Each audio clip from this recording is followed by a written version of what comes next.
Before we talk about, what's going on, particularly as it relates to the 20th anniversary of your time with LA Master Chorale, I want to know what role music played in your life during the pandemic when live performances weren't an option. Yeah, I mean, like a lot of people, I think music got me through. I'm here with Alyssa Johnston, who's my wife and a singer, and so we were able to just make music, the two of us, and I also reconnected in a really strong way with Bach, and so the both books of Well-Tempered Clavier were on my piano, and I was just going through all the preludes and fugues in all the keys. And it was interesting. I mean, that really sustained me for like I'd say the first full year of the pandemic. And so I just felt really lucky, both to be, here with another musician and also to have a really nice piano at my disposal. It's interesting because I think people use the pandemic to try to figure out what's next. Now that I have had this time to really sit in my thoughts, who is it that I want to be moving forward and what is it I want to express? How are those thoughts influencing the choices that you're making moving forward as we emerge, hopefully, finally from this? Yeah, yeah. I think it was a really great opportunity in the midst of just how terrible the pandemic was for so many people. It was actually an opportunity to take a step back and to reassess both personally and for the Master Chorale. And so I think, for me, one of the things that came out of it was the idea of really focusing more on collaboration. And so it was in the early days of the pandemic that we decided to create the position of associate artistic director for Jenny Wong, who is our fantastically gifted associate conductor. And so that she, along with Rena Esmail, who's a brilliant composer and is our Swan Family artist in residence, so the three of us together would be kind of the artistic trio of leadership at the Master Chorale. And it was really about thinking about choral music and thinking about the whole idea of choral music is that you're singing together, that you're raising up and celebrating this multiplicity of voices and viewpoints. And I thought for the Master Chorale to model that, and especially thinking about the fact that I've been here for 20 years, and I feel like our most important work is still in front of us. And again, I'm just one person with one viewpoint, and I think it's really important for an organization to be more responsive and more reflective, and so that to me structurally was one of the things that we had the opportunity to enact during this time away from the concert hall, when you're not thinking about just constantly the next rehearsal and the next performance and just putting one foot ahead of the other, and can really think just more organically and globally. If someone from the outside, perhaps myself, who is not part of LA Master Chorale, would be looking, they would assume that maybe there is some succession planning going on with bringing Jenny Wong in on both these levels. I mean, is that something that you or the board at the Master Chorale have to think about? Is what happens after the Grant Gershon era? Yeah, I think about that a lot. And I have to say, I mean, Jenny is one of the most brilliant musicians that I've worked with, and the way that she has grown also because she came to us through a search process, and did auditions with several other very talented emerging conductors.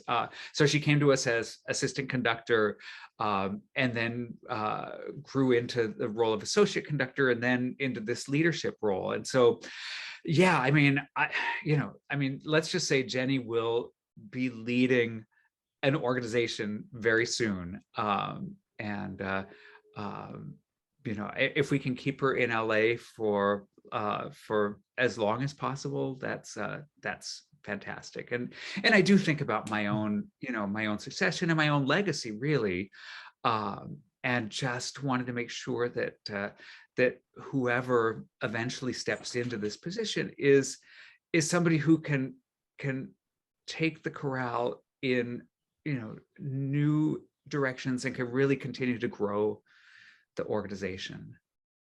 Well, before you have to worry about that and your legacy, you get to celebrate what you've achieved so far. Coming up, you have a concert this weekend, and then you have the gala, you know, immediately after that. When you look back on the 20 years, what stands out to you most as the things that you're most proud of? Well, I suppose it would have to be two things. One is the new pieces that we were able to midwife into the world. You know, starting with, I think our very first commission was a piece by Tanya Leon called Rezos, that we did here, and then we did in New York at the Riverside Church, and then it was followed on by Steve Reich's You Are variations, and then his Daniel variations. You know, the music of John Adams that we've championed over the years, and then, you know, our artists in residence and composers in residence. There's been so much music that we've been able to help to create, and music that I think has really helped to expand the choral world beyond our own organization. You know, I feel like we're in such a renaissance of choral music in the States and globally, and I'm very proud that the LA Master Chorale, I think, is really at the forefront of that renaissance. So that's one thing. The other thing that I'm particularly proud of is that we have become a fully professional ensemble over the course of these 20 years. So it was a gradual process that culminated in 2017 when we were able to go to an ensemble where every single member is a member of AGMA, the American Guild of Musical Artists, and every member of the organization is you know, fully compensated for every rehearsal and every performance. When I came to the Master Chorale, it was a hybrid. There were a certain number of singers that were paid and a certain number that were volunteer, and we kind of increased the number of paid over the course of my first 15 years or so. And it was always my goal for it to be for every singer to be valued, and to create an ensemble where the singing in the Master Chorale could be a major part of a singing artist's livelihood, and that they could make a living doing what they love to do here in Los Angeles. And so I'm super proud that we were able to do that. How do you make a decision when to do something that uses a smaller group of singers, like Lagrime, which is, until my dying day, will be one of the most haunting and beautiful things I've ever seen? But how do you make the decisions when to do something with a much smaller ensemble versus using the entire ensemble? Yeah, you know, it's one of the real gifts that we have with the Master Chorale, is that even though we're a fully professional 100-voice ensemble, that we can tailor the group to whatever the needs are of the specific repertoire. So in the case of Lagrime, it seemed really clear to me that, and to Peter Sellers, who obviously directed it, that here's a piece from 1593 that was originally written for 7 voices. And thinking about this in Disney Hall and thinking about it touring, it seemed clear to us that the ideal number of singers would be small and flexible. And the other thing about Lagrime is that the numerology of the piece is so intense that it divides itself into 3 sections. That there are again 7 part polyphony, there's 21 individual movements. So it seemed natural, well, let's have 21 singers then. Let's do 7 times 3. But that's just a kind of a very clear cut example of how every piece that we do and every concert that we do, we think about, well, what's the ideal number of singers? So for instance, we're doing the Arvo Pärt Te Deum and the Handel Dixit Dominus on our next concert. And so we thought for that, we want to have a lean, mean ensemble, but one that at the same time will balance the string orchestra well in Disney Hall. So we decided, well, 40 voices for that is going to be right. When we do the B minor mass at the end of this season, it'll be 48 voices. When we did the Rachmaninoff all-night vigil, it was 80. So again, it's as a artistic director, it's just an incredible luxury to be able to tailor the ensemble to whatever repertoire we might have in mind. Now, when we spoke, last time we spoke was 4 years ago. And at that point, you said that LA Master Chorale was like this great, well-kept secret, and that your hope was in the future that people would know more about it and that it would get more exposure. With Lagrime, you were able to go to Australia. You were able to go to Guanajuato, Mexico, places that would not necessarily be the first choices that are the first instinct people would say necessarily about how to spread that secret out. So I'm assuming that that secret is out now. Yeah, I mean, Lagrime was a great calling card for us. Not only, as you mentioned, Mexico and Australia, but the Salzburg Festival and the Barbican in London, the Philharmonie in Paris, and so that it's really the first time that the Master Chorale has toured as an ensemble, and so that's now baked in to our post-pandemic profile. The other thing that we're focusing on is obviously recording, and that's both commercial recordings and also filming every concert that we do in Disney Hall so that we can do digital releases, either of full concerts or of individual pieces or sections of pieces on social media and on other platforms. So we have really the maximum amount of flexibility. Our singers and orchestra players have been fantastic in giving us the flexibility to be able to release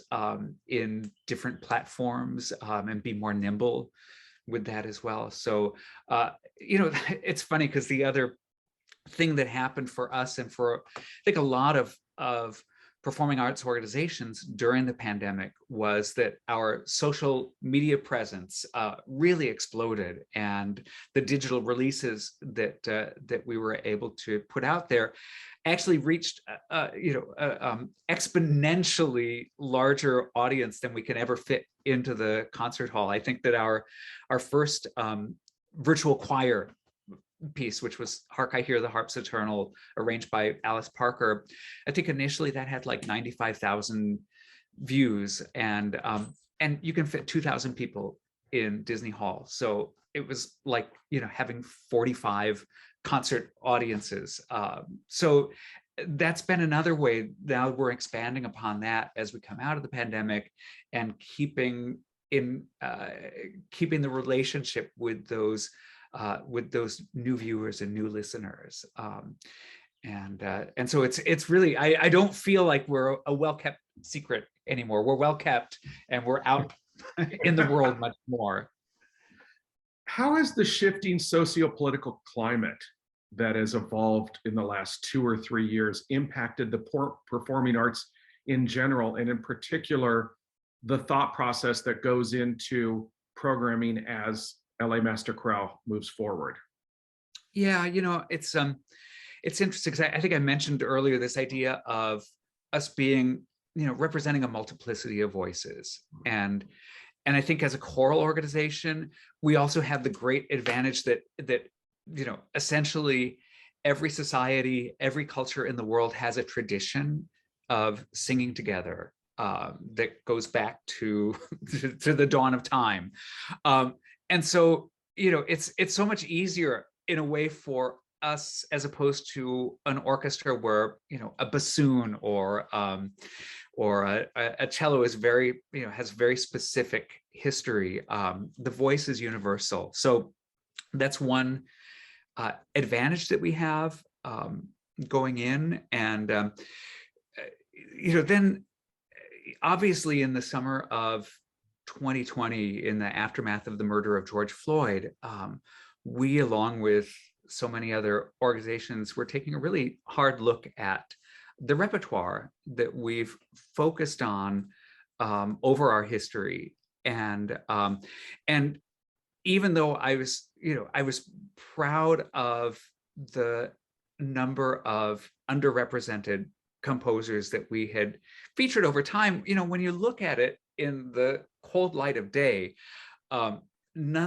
still the composers that look like me are much, much more represented by our organization historically. And so we started thinking about the systemic biases and the systemic racism that is part of the legacy of classical music in the States, and how do we systematically respond to that? So we made this pledge then in the summer of 2020 that going forward, at least 50% of our repertoire would be from composers from historically underrepresented groups in classical music.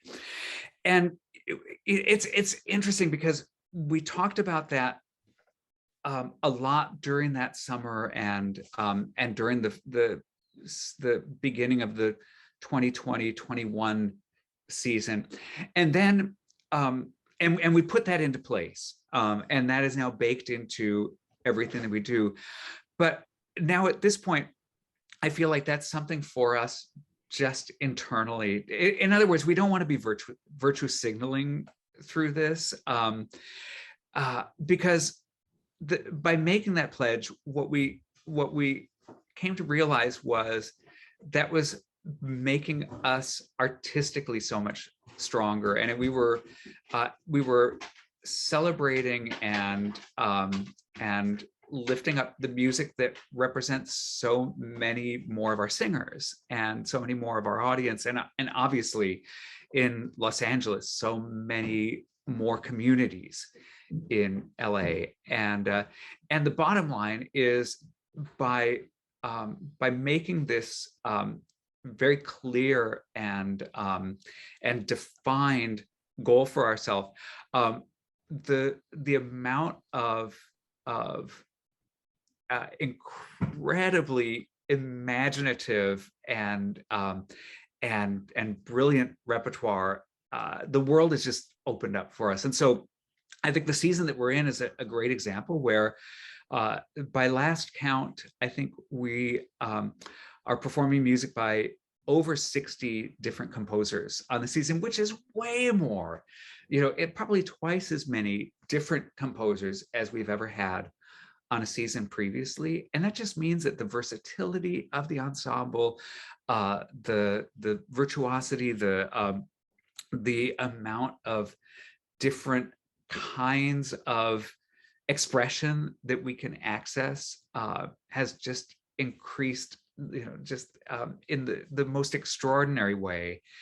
And again, that, what that has done for us as an artistic entity, let alone the fact that it again just simply reflects more the community that we are part of.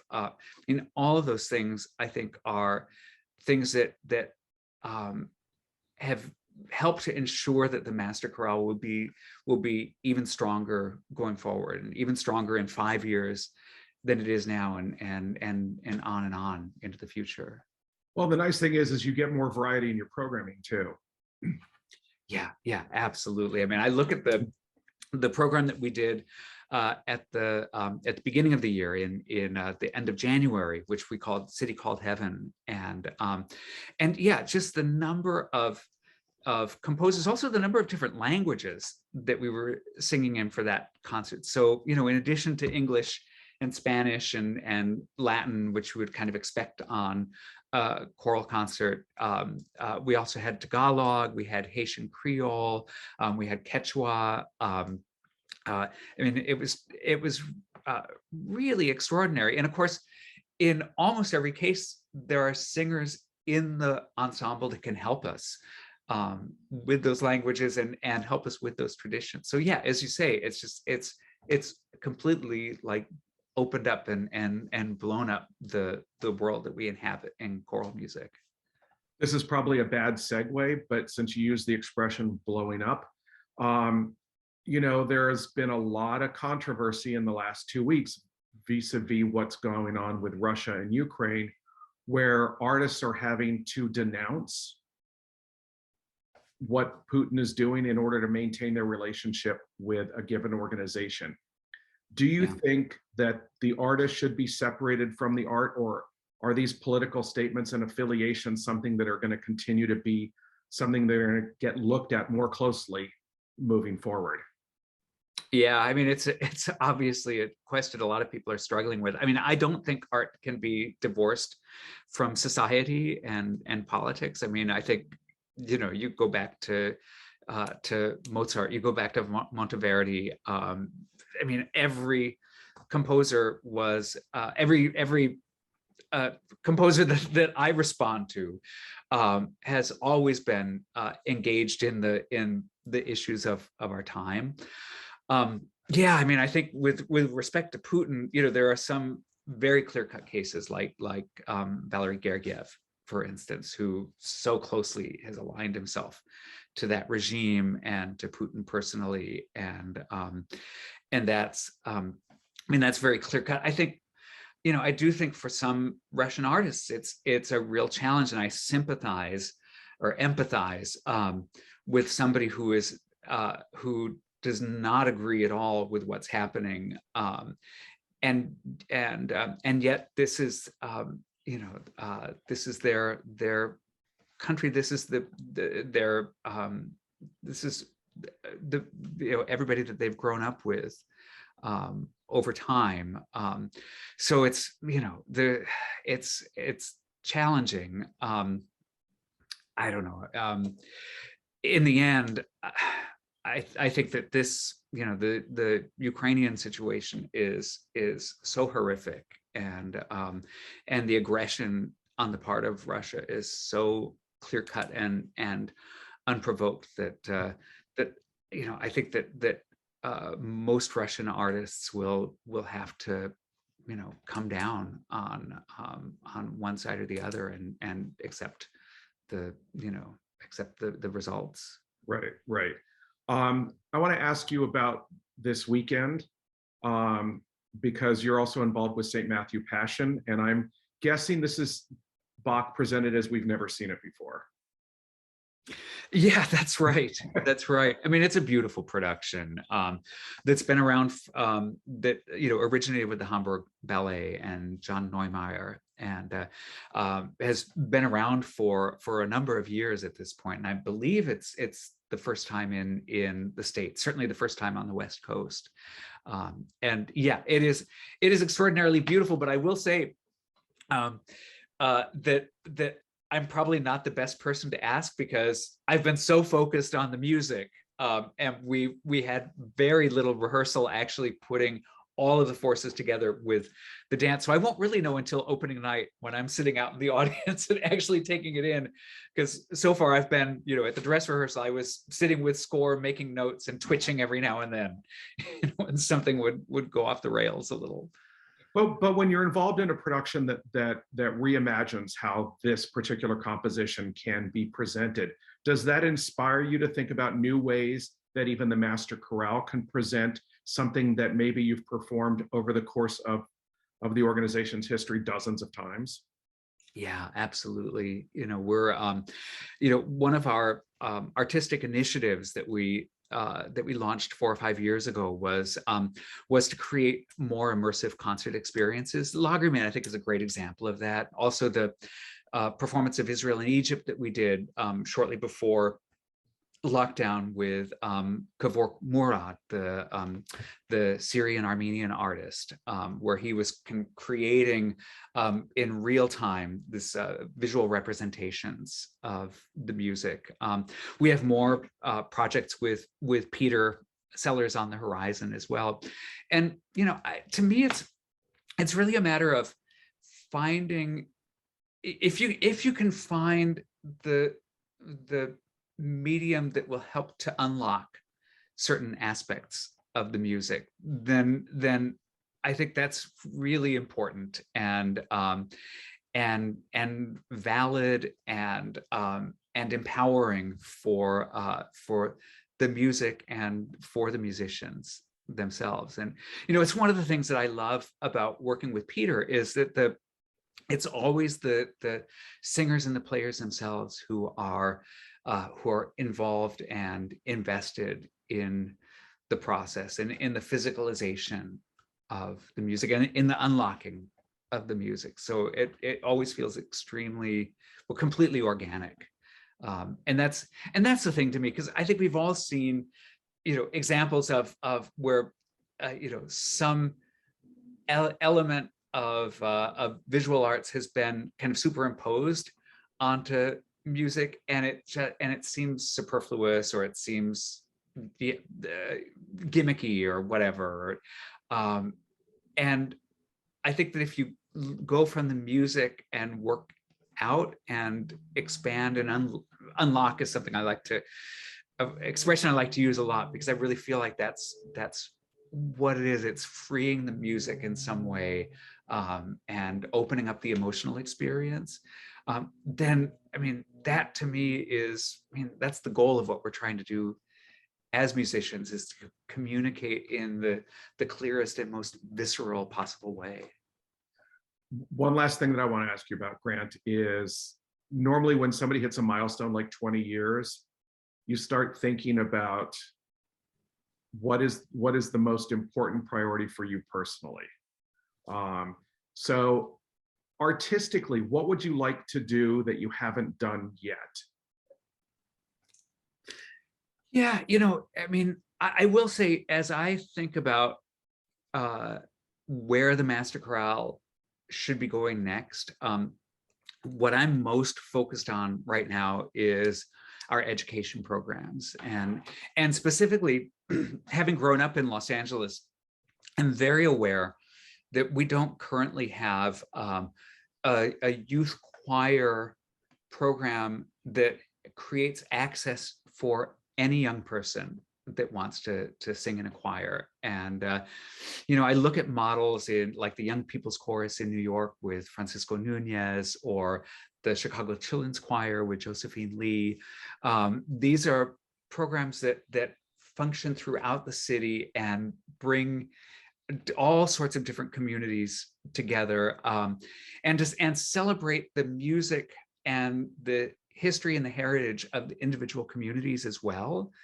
And so my dream is to, through the Master Chorale, to create something along those lines. And we're, talking with a lot of potential community partners and other stakeholders in the community, because to me, that's, if you were to poll all 100 singers in the Master Chorale right now, and they come from all sorts of different backgrounds and histories and regions and everything else, but I think the one common denominator would be that they all had access from a fairly early age to singing in a group, and I think that that's, as we know, that's one of the things that is missing right now in so many of the schools in LA City and LA County and throughout the state. And so if we can, as the largest professional choral organization in the country, if we can spearhead an effort to create a holistic and organic community-based youth choir initiative, that's where I want to see us putting our energy going forward. So we're just helping to ensure that the art form stays strong and healthy, but also that as many people as possible have access to the just immeasurable benefits of singing together. Well, and I appreciate that you responded in terms of LA Master Chorale, but what do you want to do, you personally, moving forward? Oh gosh, you know, I I want to see us, you know, doing more crazy projects, doing more touring, more singing around the world, more collaborations, more amazing projects with Gustavo and the LA Phil, more recording, more is I think the bottom line. Well, I think there was a song that went by that had those lyrics, more, more, more. How do you like it? How do you like it? But that, I'm dating myself now. I'm going back to the disco era. Well, it's been a pleasure talking to you, Grant. I really appreciate you taking the time, and congratulations on 20 years. And I hope there are many more here for you. Great, Craig. Thanks so much. A pleasure. I'll talk to you soon.